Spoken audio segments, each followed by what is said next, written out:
Assalamualaikum warahmatullahi wabarakatuh. Apa kabar semuanya? Semoga dalam keadaan sehat ya. Pada pertemuan minggu kedua ini, saya akan menyampaikan materi mengenai lingkup keputusan. Di sini, kita akan mengkaji masalah pengambilan keputusan yang secara deskriptif urutannya adalah sebagai berikut. Yang pertama, lingkungan. Dalam setiap pengambilan keputusan, kita akan selalu dihadapkan dengan lingkungan, yang mana karakteristik dari lingkungan adalah sifatnya tidak pasti, yaitu kita tidak benar-benar tahu apa yang akan terjadi di masa yang akan datang. Yang kedua, sifat dari lingkungan adalah kompleks, di mana akan ada banyak faktor yang berinteraksi di dalamnya. Yang ketiga, sifatnya adalah dinamis, yaitu mudah berubah. Yang keempat, akan ada banyak persaingan di dalamnya. Dan yang kelima adalah jumlah sumber daya yang terbatas. Yang kedua, mengenai kemampuan manusia dalam menghadapi lingkungan yang bagaimanapun tidak pastinya, yang bagaimanapun kompleksnya, dinamis, bahkan jumlahnya yang terbatas, manusia memiliki alat yang dapat digunakan untuk pengambilan keputusan yang digunakan untuk mengatasi rasa cemas, rasa bingung yang melingkupi perasaannya. Adapun alat tersebut antara lain kecerdasan. Dengan kecerdasan, kita dapat memahami serta menyusun berbagai tindakan. Dengan kecerdasan pula, kita dapat membuat sebuah pilihan. Yang kedua, persepsi. Dengan persepsi, kita dapat belajar dari apa yang kita lihat dan apa yang kita alami. Dan kemudian kita dapat memberikan penilaian. Yang ketiga adalah falsafah, yang merupakan pandangan dan prinsip-prinsip hidup yang akan membuat kita mempunyai preferensi terhadap hasil yang diharapkan dan yang akan diperoleh dari keputusan yang kita ambil. Yang ketiga adalah pengambilan keputusan secara intuisi. Sebagian besar manusia akan mengambil keputusan terutama untuk permasalahan sehari-hari, yaitu menggunakan intuisi. Artinya, manusia akan mengambil keputusan berdasarkan informasi yang dimiliki, berdasarkan pengalaman, atau berdasarkan apa yang menguntungkan. Adapun ciri dari intuisi, yang pertama, proses atau logika dalam pengambilan keputusannya tidak dapat ditelusuri secara rasional. Yang kedua, adanya perasaan yang tidak enak atau tidak puas.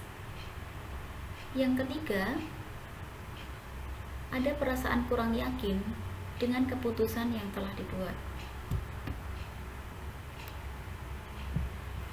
Yang keempat, umumnya manusia akan cenderung untuk menilai sesuatu berdasarkan hasilnya. Jika hasilnya baik, maka kita menyimpulkan bahwa apa yang sudah kita putuskan adalah sebuah keputusan yang tepat, dan juga sebaliknya. Sebagai contoh, jika ada dua orang yang diminta untuk menebak sebuah gambar, di mana jika dia menebak gambar yang benar, maka dia akan mendapatkan uang sebesar 10.000. Sedangkan jika salah, dia tidak akan mendapatkan apa-apa. Orang yang pertama, dia menebak dan kemudian hasilnya adalah salah. Bisa dipastikan bahwa orang pertama ini menebak berdasarkan apa yang menurut dia adalah benar. Menurut dia, keputusan yang sudah dibuat adalah keputusan yang tepat. Akan tetapi, hasilnya tidak sebaik keputusannya. Rupanya hasilnya adalah salah. Sehingga orang lain akan mengatakan bahwa keputusan yang dibuat orang pertama bukanlah keputusan yang baik karena hasilnya tidak baik atau tidak tepat. Kemudian orang yang kedua mempunyai kesempatan untuk menebak dan ternyata tebakannya adalah benar. Maka orang lain akan beranggapan bahwa tebakan orang kedua adalah tebakan yang tepat atau keputusan yang tepat karena hasilnya tepat. Umumnya, orang akan menilai bahwa kualitas keputusan itu bisa dilihat dari hasilnya. Jika hasilnya buruk atau jelek, maka orang akan menganggap bahwa keputusannya adalah buruk dan juga sebaliknya.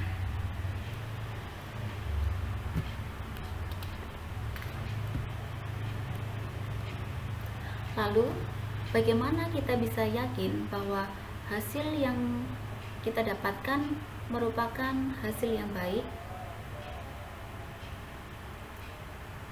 Dari ilustrasi di atas dapat kita simpulkan bahwa kualitas keputusan itu tidak selalu tergantung pada hasil yang tepat. Kualitas keputusan itu tidak tergantung pada hasil. Sehingga satu-satunya cara untuk menilai apakah kualitas tersebut itu tepat atau tidak itu dapat dilihat dari konsistensi serta informasi yang kita gunakan.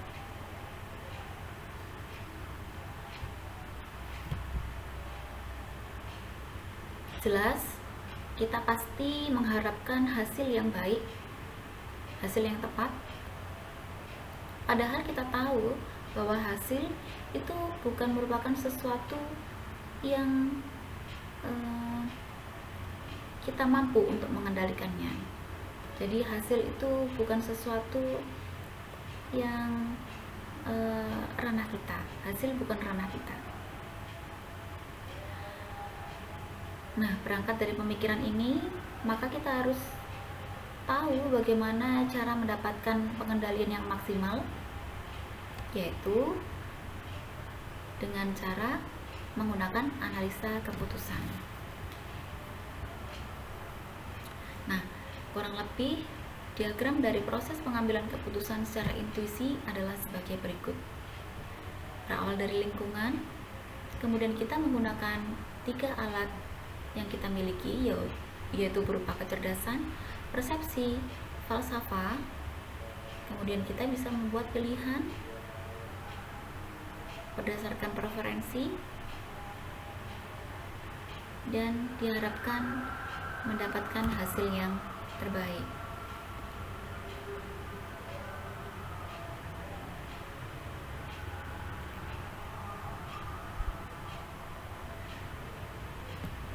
Dari situ kita bisa menganalisis bahwa rupanya analisa keputusan tidak sama dengan intuisi.